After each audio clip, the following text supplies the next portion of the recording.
Assalamualaikum warahmatullahi wabarakatuh.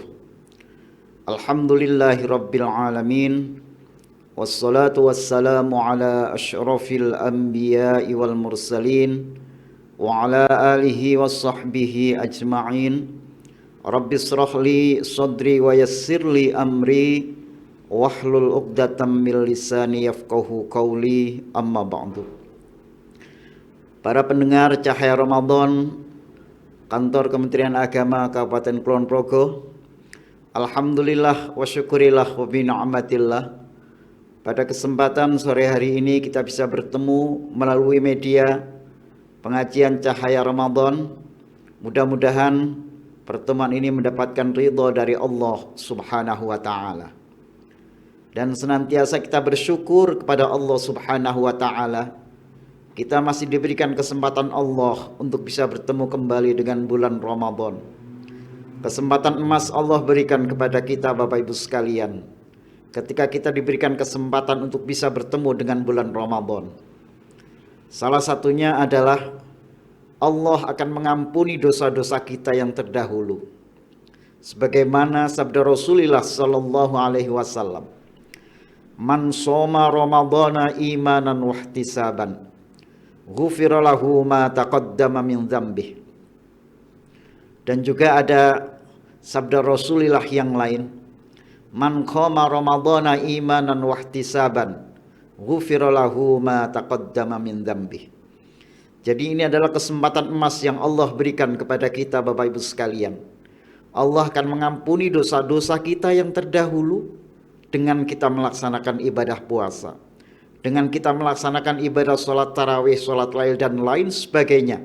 Ini adalah kesempatan emas yang Allah berikan kepada kita sebagai umat Islam.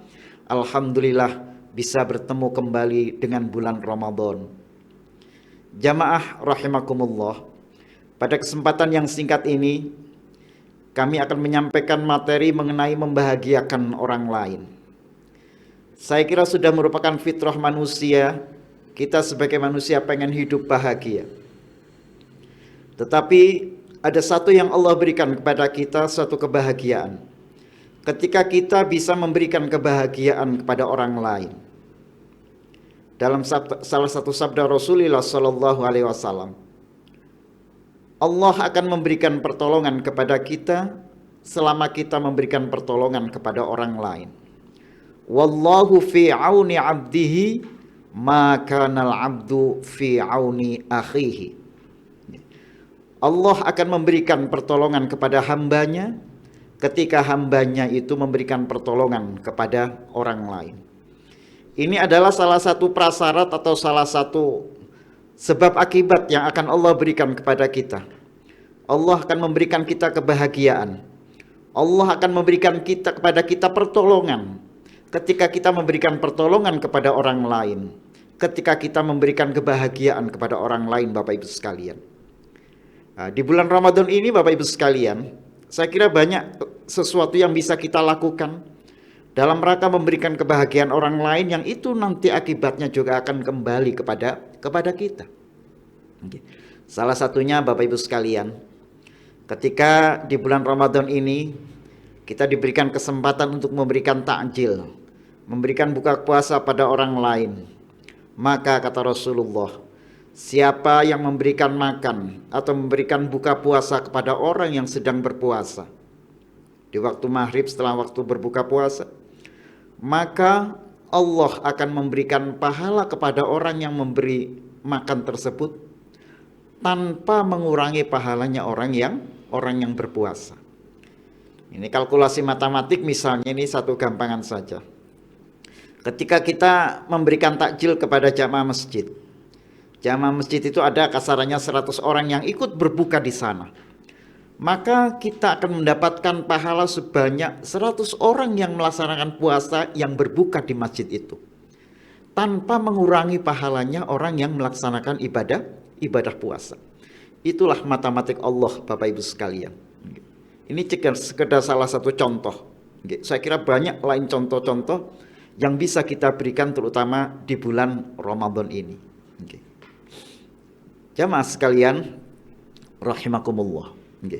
Dalam hal yang lain, kita juga punya figur bagaimana Rasulullah menjadi orang yang sangat dermawan, menjadi orang yang sangat baik, lebih-lebih di bulan Ramadan.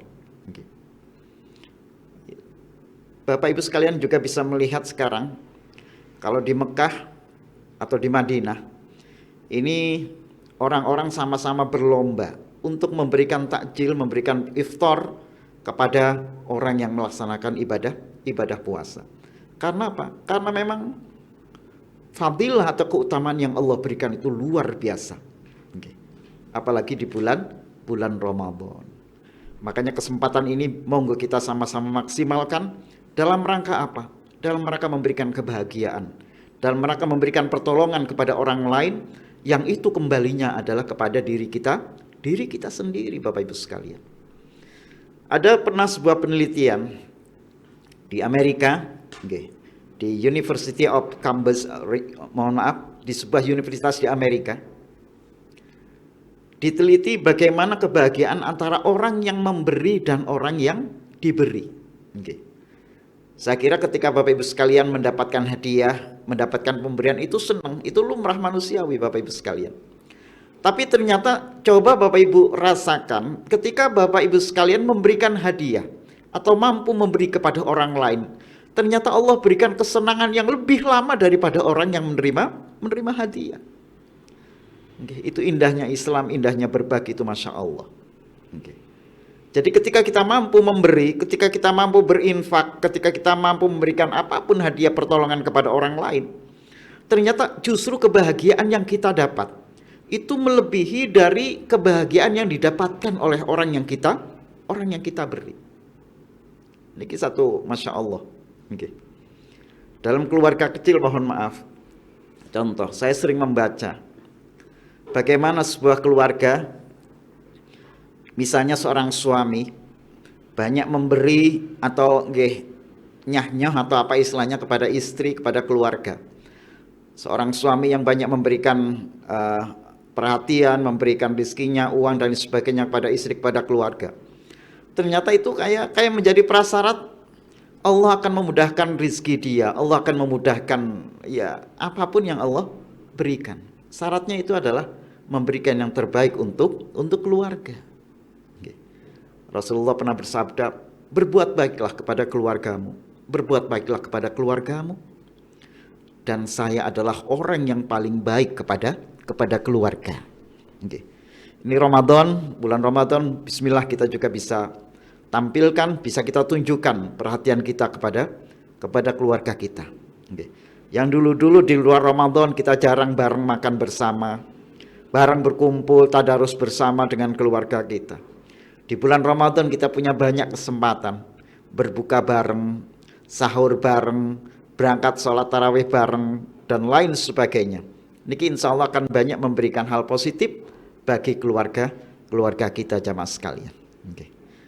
Jamaah sekalian, cahaya Ramadan rahimakumullah. Hal lain mungkin yang bisa saya sampaikan di sini adalah bagaimana Rasulullah pernah bersabda. Hadisnya lumayan singkat.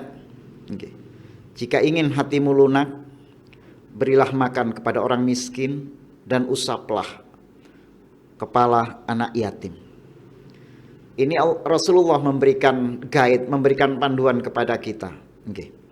Kadang-kadang hati kita kok kayak keras, hati kita sulit menerima hidayah, gersang, galau dan lain sebagainya. Ternyata alternatif atau saran yang Rasulullah sampaikan ini adalah, ayo kita beri makan kepada orang-orang miskin, kita beri kebahagiaan kepada mereka.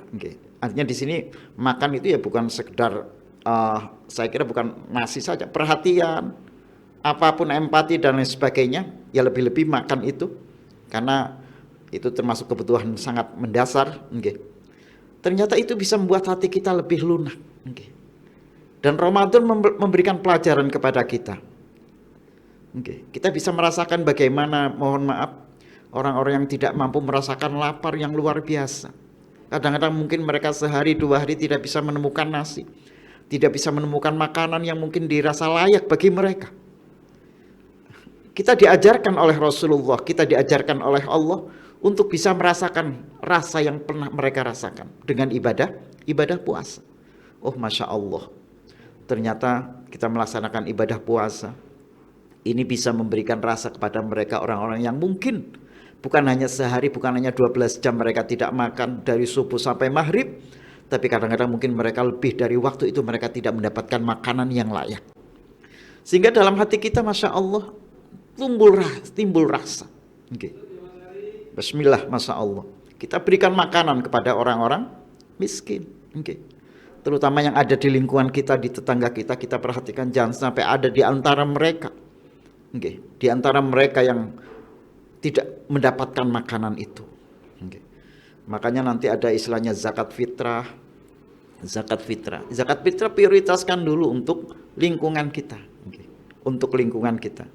Kalau memang di lingkungan kita tidak ada yang fakir miskin, okay, makanya ada yang berpendapat zakat fitrah itu memang sebaiknya hanya fokus diutamakan kepada fakir miskin, sehingga mereka bisa merasakan kebahagiaan luar biasa ketika kita bertemu dengan Idul Fitri.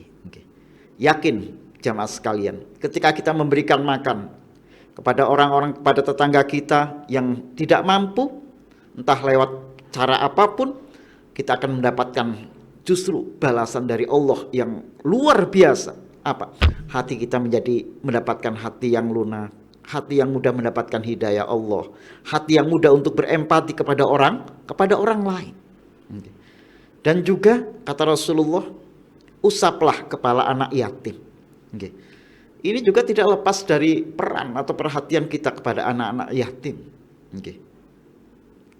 Insya Allah usaplah itu ya, berilah perhatian kepada mereka. Perhatian apalagi di bulan Ramadan. Pernah ketika Idul Fitri Rasulullah berangkat menuju ke masjid, ke lapangan untuk melaksanakan sholat Id. Rasulullah menemukan ada seorang anak kecil yang menangis. Rasulullah itu Masya Allah mudah sekali hatinya itu tergerak untuk memberikan pertolongan kepada siapapun.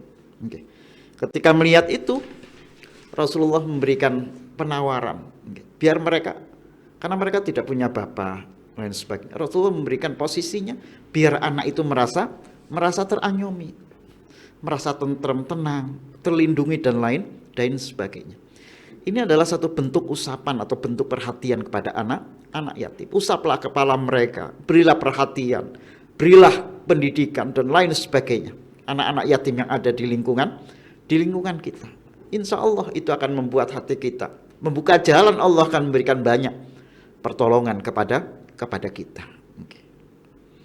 Ini saya kira hal-hal yang mungkin perlu kita gelorakan. Spirit Ramadan, semangat puasa, semangat berbagi harus menjadi semangat inspirasi dalam langkah dan gerak kita. Jangan sampai harta yang kita miliki hanya untuk kita, tapi ada di antara harta yang kita miliki itu adalah hak-hak mereka yang memang sudah menjadi haknya dari Allah Subhanahu wa Ta'ala. Jamaah sekalian pendengar Cahaya Ramadan, Kantor Kementerian Agama Kabupaten Kulon Progo. Pernah pada zaman Umar, ini sekedar salah satu contoh saja, bagaimana semangat berbagi para sahabat yang sangat-sangat luar biasa. Ketika pada suatu saat Umar mendapatkan rizki berupa kepala kambing. Oleh Umar kepala kambing itu lalu dimasak. Kalau sekarang itu ditongseng atau di apa itu. Tapi ketika masakan kepala kambing itu sudah matang, Umar teringat tetangganya. Oh, tetangga saya punya tetangga yang selama ini mungkin jarang sekali untuk makan masakan enak seperti ini. Nah, kemudian oleh Umar masakan kambing yang sudah siap makan itu diberikan kepada tetangganya. Nah, tetangganya ketika menerima masakan itu, dia juga berpikir, wah, saya mendapatkan lantanalul birra hatta tunfiqu mimma tuhibbun. Saya sebenarnya sangat ingin menikmati makanan ini, masakan ini. Tapi saya ingin menjadi orang yang lebih baik lagi, sehingga saya ingin menafkahkan apa yang saya inginkan, kata sahabatnya itu. Akhirnya tetangganya itu diberikan juga kepada tetangganya yang lain. Sampai mohon maaf muter sampai rumah yang ketujuh. Akhirnya sahabat yang sampai rumah nomor 7 itu juga berpikir, alhamdulillah saya mendapatkan masakan kepala kambing ini. tapi saya melihat Umar jarang sekali makan enak. Akhirnya Masya Allah Bapak Ibu sekalian, masakan kepala kambing itu akhirnya oleh tetangga itu dikirim kepada Umar bin Khattab. Dia tidak tahu kalau kepala kambing itu asalnya dari Umar bin Khattab. Masya Allah, niki semangat berbagi yang luar biasa. Dan itu tidak apa istilahnya, tidak dibuat-buat, betul-betul pure, alamiah. Kalau sekarang mungkin kita bisa membuat melalui grup WA ya. Wah, ini mau saya kirimi kepala kambing ya, tolong nanti dikirim lagi ke yang lain. Kalau dulu betul-betul pure, semangatnya itu semangat ingin berbagi, Masya Allah. Nah ini semangat seperti ini perlu kita gelorakan kembali. Yang kadang-kadang mungkin kita agak sedikit luntur. Kita pengennya ya dapat sebanyak mungkin tanpa kita berikan kepada orang lain. Padahal jamaah sekalian, saya teringat dengan nasihat Gusmus. Jangan banyak mencari banyak, carilah berkah, kata Gusmus. Carilah berkah. Apa yang kita makan itu akan habis. Apa yang kita makan kan akan kembali ke, ya ada yang kemana lah, akan habis. Apa yang kita simpan belum tentu menjadi milik kita. Rekening Bapak Ibu sekalian yang jumlahnya ratusan juta itu belum tentu bermanfaat kepada kita. Tiba-tiba kita diambil, sudah rekening itu sudah bukan menjadi milik kita. Atau harta kita banyak, kita bisa beli apa saja, tapi mau makan tongseng nggak boleh, katanya tensinya nanti tinggi. Mau makan manis nggak boleh karena nanti gula darahnya tinggi dan lain sebagainya. Makanya kata Gusmus, apa yang kamu simpan di mana itu belum tentu menjadi milik kamu, belum tentu bermanfaat kepada kita. Tapi apa yang kita infakkan, apa yang kita bagikan kepada orang lain, kata Gusmus, itu justru yang paling kita butuhkan kelak nanti. Jadi apa yang kita berikan kepada orang lain, kita bagi. Bulan Ramadan adalah bulan berbagi. Itulah insya Allah yang akan bisa memberikan pertolongan. Itu yang paling kita butuhkan kelak, lebih-lebih nanti di hari kiamat. Makanya ada ayat dalam akhir surah Al-Munafikun, A'udzubillahi minasyaitonirrajim, Bismillahirrahmanirrahim. Wa anfiqu mimma razaqnakum min qabli an ya'tiya ahadakumul maut فيقول رب لولا أخرتني إلى أجل قريب فأصدق وأكن من الصالحين. Wah, kalau pengajian di masyarakat langsung Allah. Niki akhir surah Al-Munafikun niki sekedar memberikan warning, pengingat kepada kita. Kata Allah, wa anfiqu mimma razaqnakum. Ayo berinfaklah dari sebagian rizki yang telah kami berikan kepada kamu. Min qabli ahdikumul maut. Min qabli, sebelum datang kepada kamu kematian. Min qabli ayyati ahadakumul maut. Fayaqula rabbi laula akhartani ila ajalin qarib. Kalau datang kematian mereka akan meminta kepada Allah, ya Allah tunda dulu sebentar kematian ini, ya Allah tolong tunda dulu ya Allah. Mereka pengen apa? Fayaqul rabbi laula akhartani ila ajalin qarib fa asaddaqu. Mereka akan bersedekah dan mereka akan melaksanakan amal soleh. Saya sering sampaikan, ayat ini bukan untuk orang yang sudah meninggal. Ayat ini adalah warning, peringatan bagi kita yang masih diberikan kesempatan hidup. Jangan sampai kita lupa, lalai untuk berinfak, untuk melaksanakan amal soleh. Jadi bismillah jamaah sekalian, cahaya Ramadan rahimakumullah. Kesempatan masih Allah berikan kepada kita. Dan Allah masih begitu sayang kepada kita, sehingga Allah memberikan kesempatan kita bertemu kembali dengan bulan Ramadan ini. Bismillah, kita maksimalkan, kita manfaatkan untuk melaksanakan amal soleh semaksimal mungkin. Salah satunya adalah dengan berbagi kebahagiaan, berbagi rizki, berbagi perhatian dengan orang-orang yang membutuhkan. Maka Allah akan membalas segala kebaikan itu dengan berlipat ganda, dengan kebahagiaan kita bersama keluarga, dengan rizki kita yang penuh dengan barokah, Dan pada saatnya nanti mudah-mudahan kita akan dipanggil Allah dalam keadaan husnul khotimah. Amin ya rabbal alamin. Sekali lagi mudah-mudahan Ramadan yang kita lalui ini menjadi Ramadan yang spesial, menjadi Ramadan yang akan menjadi bekal bagi kita, bekal terbaik kita untuk hidup ke depan di dunia, lebih-lebih nanti bekal untuk akhirat kita. Amin ya rabbal alamin. Banyak salah saya mohon maaf karena keterbatasan kemampuan kami. Ada benarnya itu adalah hidayah dari Allah Subhanahu wa taala. Ihdinas siratal mustaqim. Wassalamualaikum warahmatullahi wabarakatuh.